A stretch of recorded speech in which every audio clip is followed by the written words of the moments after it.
Bailey's Bites. Today we're making gnocchi. So gnocchi, probably one of my favorite things in the world. Super simple to make. You can make it as easy or as complicated as you want. We're using potato gnocchi today. There's also two other types of gnocchi banging around. There's Parisian gnocchi from France, and there's also a Roman style gnocchi that uses semolina. Okay, but today we're making easy peasy potato gnocchi. So what I have here is just some Desiree potatoes. I've simply just put them in the oven with nothing, 180 degrees, hour and a half until they're beautiful and tender. Okay, so what I'm going to do now, I'm going to scoop them out and I'm going to put them into my lovely ricer or mouli. If you don't have one, no stress guys, just mash them up with potato masher.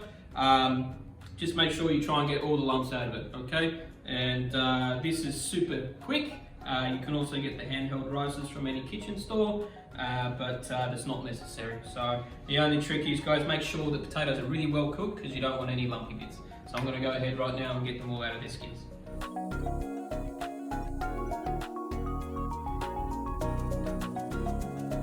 Rightio guys, so as you can see, a lovely steaming hot potato here. But guys, also please, these lovely potato skins, don't throw them away. These go so well. You put them back in the oven for a little while, get them nice and crispy with a little bit of olive oil, a little bit of salt and pepper, a bit of sweet chili Philly, a bit of sour cream, whatever you like. They are just the best snack going around, so don't waste them, okay? But back to our main ingredient. If you can't find Desiree potatoes, guys, Sebagos I think are usually a pretty good substitute. But anything that's a little bit floury, just try and avoid anything too waxy, okay? So before I get stuck into this, I'll just sort of flour the bench a little bit. Guys, the recipe will be up on the web. So if you're looking for the amounts and everything, don't worry, they'll be there. But I think roughly it's about 1 kilo of potato, and I think it's about 350 grams of flour. Okay, and you basically, sometimes you might need a little bit more, sometimes you might need a little bit less, depending on the potatoes, depending on the time of year and all that sort of stuff. So we'll go with that today, and we'll see what comes out.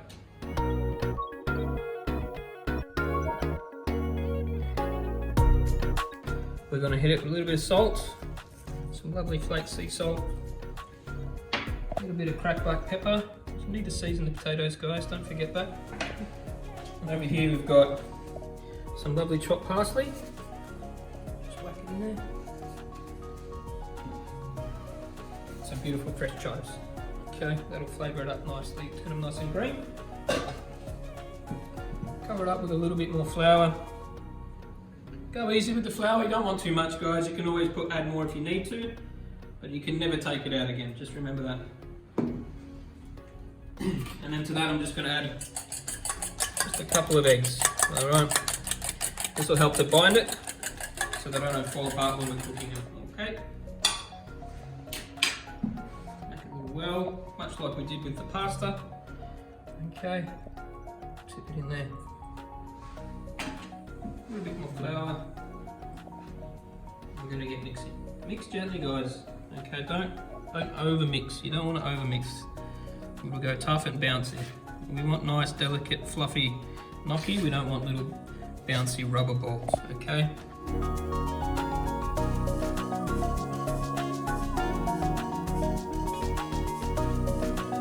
As you can see, we've got 4 lovely big sausages of potato dough, essentially is what it is at the moment.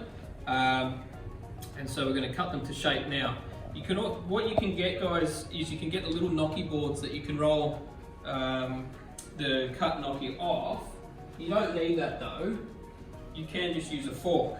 So I will try and demonstrate with the fork, but I don't actually do it. I just cut them, make them into little pillows, put them in the freezer, chill them down, use them straight away or use them whenever you want. Once they're in the freezer, they're good to go for months, okay? But we'll see. For demonstration's sake, we'll see how we go. So just first things first, come along, cut out the size you like, as big or as little as you want. Don't be too pedantic about it. And then what you can do is just off the back of a fork, is just very gently, just roll them off. Sometimes they'll work, and you'll end up with little rolls in it like that. Yeah, that was a better one. Me personally, I just like them like this. Okay. It's all about your sauce anyway. Give them a light dusting so they don't stick together. Right, so gnocchi's done. Alright, so we put probably more than half of what we made in the freezer because we're not going to need it today. And the rest of this stuff is fresh. So we're going to make a really quick, simple spring gnocchi. It's just going to be delicious, okay? So over here, we have the greens. We have some beautiful shelled broad beans, some lovely baby peas, some asparagus tips, and then just the stalks there chopped up. We also have a little bit of butter, some pecorino cheese, very, very, very good. And we're going to finish it with some lovely toasted pine nuts. Couldn't be simpler, guys. This is about spring. It's supposed to be light. All of those greens are going to be beautiful and sweet and crunchy. Don't want to overcomplicate this too much.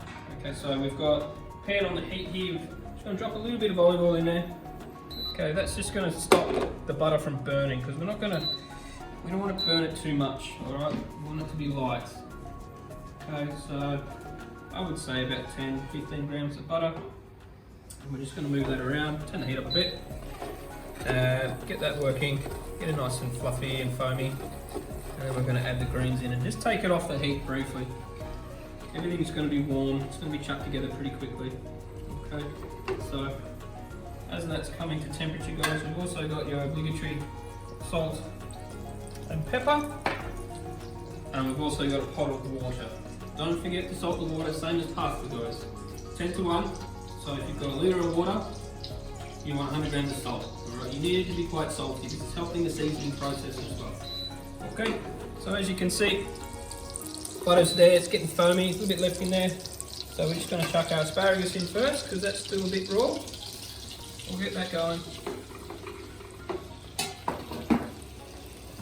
In with a pinch of salt. A little sprinkle of pepper. Give that a minute, because what we have done is to pre-cooked the peas ever so slightly, as we've done the same with the broad beans, so we don't want to overcook anything here. I will add my pine nuts now because I want them to be toasted a little bit more, and I want that pine nut flavour in through the butter. Okay, you want that to permeate, almost like a cup of tea. Okay, that's looking beautiful. Some peas, sizzle sizzle. Broad beans. Look at that, that's just amazing colours. So we're going to take that off the heat now. I'm going to whack our pot of water on. I'll turn that right up. The trick with gnocchi, guys, is you want it to float. That's kind of your cue. That's when you know that it's pretty much ready. Once they float, if you leave that for about 30-40 seconds, that's all it's going to need. Okay, so the gnocchi will tell you when it's ready. So you don't have to stress about it too much. They're very, very quick. It'll only take a few minutes. So what we're going to do as well, in that regard, is as we're cooking the gnocchi, we're going to cook our asparagus tips at the same time. Okay? It's just going to be kind of like a one-pot wonder. We're going to scoop it out, put it in the pot, give it a toss, grate some cheese over, and it's just going to be beautiful. Alright, so that's coming up to temperature now. We're not going to need all of this, guys. Don't overcrowd the pot. If you have to do it in a couple of batches, do it in a couple of batches. Because the last thing you want to do is have all this lovely work that you put into the gnocchi and have them stick together, and it'll sink to the bottom and it'll become this gloopy, horrible mess, and everybody's going to go home crying. Okay, so we just don't want anybody crying because it's lovely, it's springtime, everybody needs to be happy. And everybody's coming out of lockdown too, so it's just a happy time, so we may as well make a happy dish. So that's starting to come to simmer now, guys. Drop them in, a couple of times fine. You want about 120 to 130 grams of gnocchi per serving, which is a pretty good sized dish. Alright, drop them in, try not to splash your camera lady. Sorry. And then as that's coming to heat, give it a little bit of a wiggle and drop your asparagus in as well. In it goes. So, cooking all together at once. As that's coming up, just swirl the water a little bit. Keeps the gnocchi from settling on the bottom of the pot. And as you can see, they'll start to move around with it. Alright guys, we're going crazy here. So I'm going to turn the pot down a bit, just so you can see that the gnocchi have started to float to the top. As you can see, all mixed up there with the asparagus, lovely and floaty floaty. But that's it, out they come. They've been up there for about 30-40 seconds. We'll pop them back in here into our lovely sauce and all the veggies. Take a little bit of the pasta water with you. That's all good. It's all good gear. And don't forget your asparagus. It's the best bit.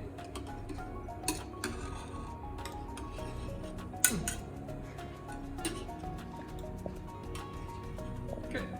I've only got one burner, guys. I'll swap the pans over. Let that have a sizzle. Just a touch more salt. Tiny sprinkle of pepper. And I've got some parsley left over, so I'm going to hit that with a bit of parsley as well.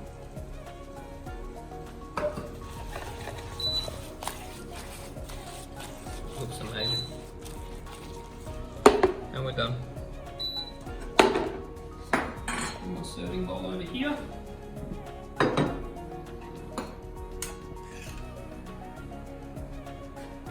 A lovely silky buttery sauce.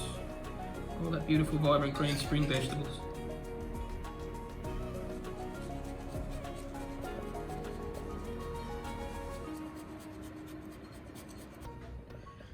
There we have it, guys. Spring vegetable gnocchi with homemade gnocchi. Can't get any better than that. Happy end of lockdown, everybody.